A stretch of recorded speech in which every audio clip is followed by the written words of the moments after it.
Welcome back to All This Math. This is Professor Parker, and for today's lesson, we're going to be doing some factoring using the dots method, but with these particular problems, we're going to have to factor out a GCF first, all right?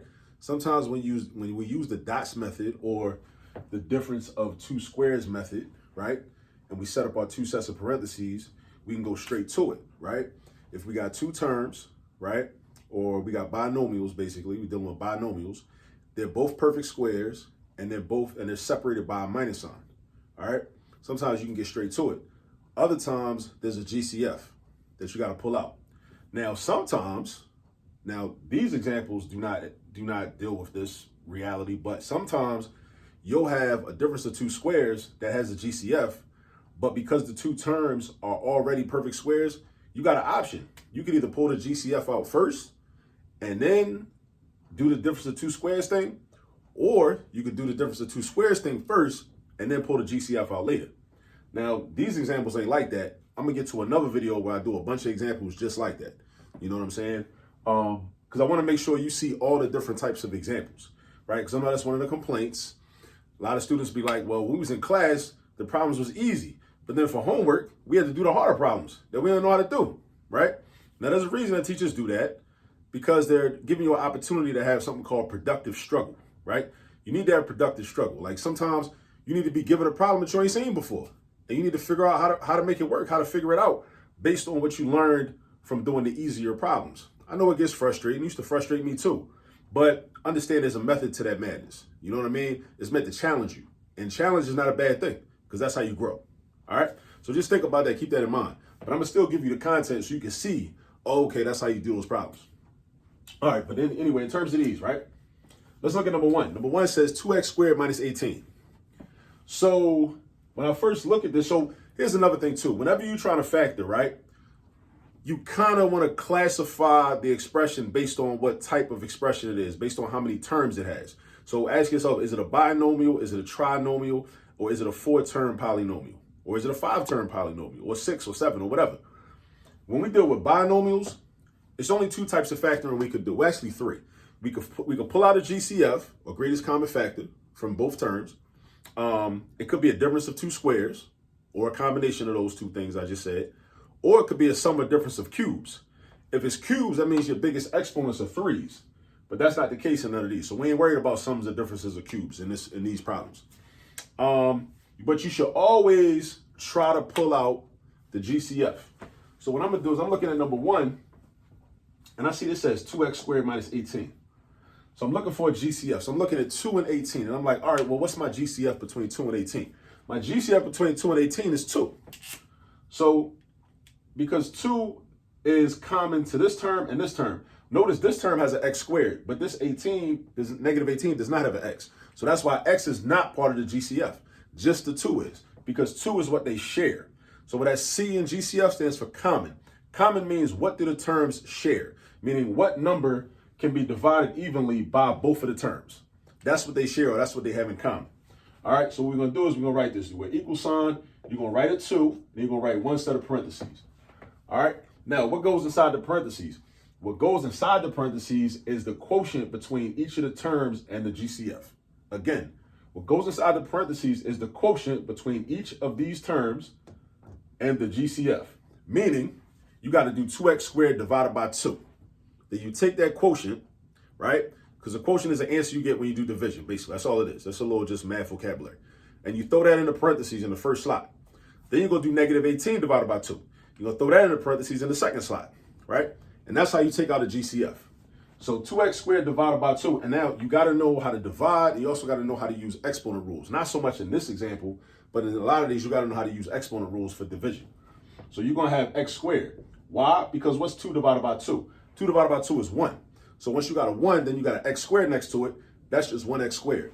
Then you do negative 18 divided by 2. That's going to be negative 9. Make sure you know your multiplication facts. Also know the fact that the rules for arithmetic with negative numbers. Whenever you divide a negative by a positive, you're always going to end up with a negative. Always. All right, so now this is what our expression looks like. Looks like this. Now you should notice this binomial inside the parentheses is a dots setup. Difference of two squares. It's a difference because of the minus sign. It's two terms. and they both perfect squares, x squared and 9. All right? So this is how you break those down. What you do is you're going to bring the 2 over, because the 2 is still part of your final factored expression. When the textbook say factor completely, that means you got to factor it all out. You got to factor out the GCF, and you got to factor any other way you can. So 2 is still part of the answer. You're going to write your 2 sets of parentheses, right? And this is kind of easy. I think it's kind of easy, right? It's the easiest type of factoring, I think. You take the square root of the first term, which is x, because the square root of x squared is just x, because x times x is x squared. And you throw that in the first slots. Then you take the square root of 9, which is 3. You put those in the second slots. You make 1 plus and 1 minus. Now, it don't matter where you put the plus and the minus sign. You could put the plus in the second binomial and the minus sign in the first. It don't make a difference. It's just my prerogative, and I mean, it's my habit. It's not a prerogative. It's a habit. My habit is I usually throw the plus sign in the first binomial and the minus sign in the second one. So, but it don't matter. So this is the final answer. This is factored completely. 2 times the quantity. We call this a quantity if it's inside parentheses. 2 times the quantity x plus 3 times the quantity x minus 3. All right, that's done. All right, let me draw a box around that. All right, now on to number 2. Check number 2 out. It's a binomial. I see r squared, but this is not a perfect square, and this is not a perfect square. The reason I know that is because I have the perfect squares from 1 times 1 up to 25 times 25 memorized for the most part. I forget some of them from time to time, but for the most part, I got them memorized. But I know for a fact 294 ain't no perfect square, and I know 150 ain't no perfect square. All right, so now what I got to do? Try to pull out a GCF. Now, how do I do this? What I do is, like, when I look at 294, I don't know too much about 294. That's a random number. I don't use that too much. Like, 294 is not one of the most popular numbers. So you might not know all the factors off the top of your head of 294. If you need to, you can just do a list on paper of all the factors of 294. I'm not going to do that because I don't need to. But if you need to do it, then I highly recommend you doing it. Now, 150. I know some of the factors of 150, but this is what you want to do. It's kind of like when you simplify radicals or simplify square roots that aren't perfect squares. You want to think of perfect square factors. What perfect square factors do these numbers have? What perfect square factors do these numbers have? Well, off the rip, I know 150 has a factor of 25. Because when I'm thinking of money, I'm thinking of $1.50. $1.50, how many quarters is that? 6 quarters make $1.50, right? 6 times 25 cents is $1.50. So therefore, I know that I can do 150 divided by 6 and get 25. So that means if I factor a 6 out of 150, that'll give me 25 or a perfect square, right? Now, because this is a binomial, I want to see if I can use the dots method. I might not be able to, but this is kind of like trial and error, right? So now we got to see, is 6 a factor of 294? Because if it is, then we're cool. We can just take the GCF and it'll be 6 out of both of these, right? Just like we took 2 out of each of these, right? So let's see what happens. I know 150 divided by 6 is 25. So it works for 150, but doesn't work for 294. So what you would do is go to your calculator and do 294 divided by 6, and you would see that 294 divided by 6 is 49. And 49 is a perfect square, just like r squared is. So therefore, if you factor out a 6, you now have a dots set up, difference of 2 squares. So you got 6, and then you do 294 r squared divided by 6. That gives you 49 r squared. Then you do minus, again, $1.50 divided by 6 is 25 cents because $1.50 broken up into 6 quarters, right? You can break $1.50 up into 6 quarters. So that's going to be minus 25, right? Now, this is a binomial with a minus sign in between. So it's a difference. You got 2 perfect squares, 49r squared and 25. So they are 2 perfect squares. So now you can set it up just like we did up here, right? You write your 6, you put your 2 binomials, you take the square roots of the first term and the second term. The square root of 49 is 7. The square root of r squared is r. So you're going to put a 7r right there. And you're also going to put a 7r right here. The square root of 25 is 5. So you're going to put a 5 right here. You're going to put a 5 right there. And you put a plus sign in one of them and a minus sign in the other one. And we done. There's nothing else left to do. Now, in the event that these terms in the binomials had a common factor that could be pulled out, then we would do that. But in this case, we can't because 7 and 5 are both prompt numbers, right? Their common factor is 1. All right, so I think you're getting the hang of this. Now, let me draw a box around this one. All right, now let's look at the last one. This is going to be a similar setup. It's a binomial. So I want to see, can I use dots right away? I can't because 150 ain't a perfect square. 216 ain't a perfect square. It just so happens that I do know, just from my mathematical muscle memory and having done thousands of these problems over the years, right? I know that 216 divided by 6 is 36. I just know that off the top of my head. Now, you might not know that off the top of your head, and that's fine. So what you would have to do is you'd have to think of perfect square factors, right? You might have to list all the factors of 216 out on paper and just do that work until you see a perfect square, right? And then say, okay, well, if I divide by this, can I divide the other number by the same number to get another perfect square? Now, we already talked about 150, right? This is the same 150. The same rule applies. I can still break 150 down into 6 quarters. And quarters are 25 cents, and 25 is a perfect square. So if I divide this by 6, I'm going to get 25k squared. If I divide this by 6, I'm going to get 36. So we good. That's what we want. So I'm going to make my GCF 6, and then 150k squared divided by 6 is 25k squared. And then 216 divided by 6 is 36, right? So now we got the 6 outside. That's my GCF.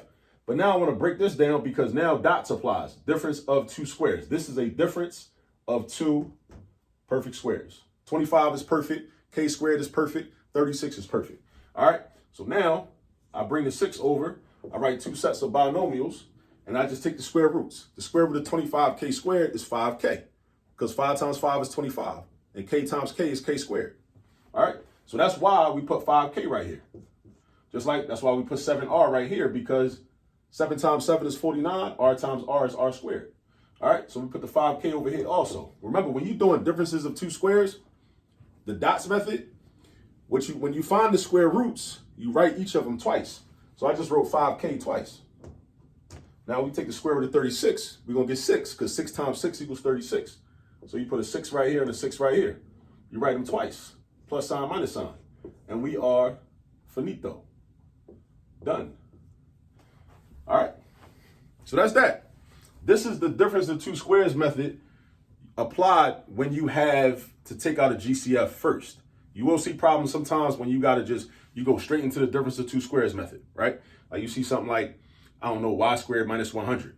Y squared minus 100, they both perfect squares. So you can take the square roots of them, set them up, go straight to the binomials, right? But sometimes it ain't like that, right? Sometimes you got to think of it like this. The GCF is like a key. The GCF is like a key. It opens up the problem so you can do other things to it, right? So, because if you don't take out the GCF, then you can't do nothing with 2x squared minus 18. But once you take the GCF out, now you're like, oh, now I could do something with that x squared minus 9. I could apply the dots method. So you got to think of it like that, right? And also, like, factoring is important because factoring, let me break this down for you. Factoring is very important because when you factor, sometimes you'll have equations where you'll have expressions that can be factored in order to solve for x. And that's important because sometimes you'll deal with word problems that will require you to create equations that have x squared in them, or r squared in them, or k squared in them, right? And so the key to math, one of the main benefits of mathematics is to be able to solve real life word problems, the applications. It's all about the applications. That's how you'll see how relevant math can be and how you can actually create your own word problems that are relevant to your life and to things that you care about.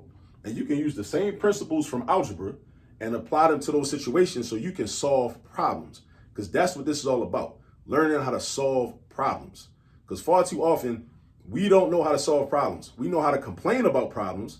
We know how to talk about problems. We know how to be mad about problems, but we don't know the critical thing, which is to solve the problems. And what I'm telling you is math is one of the tools that trains you in problem solving. So then you can take that skill and transfer it to any problem you have in life. I know that might sound crazy. You might be like, oh no, I don't see.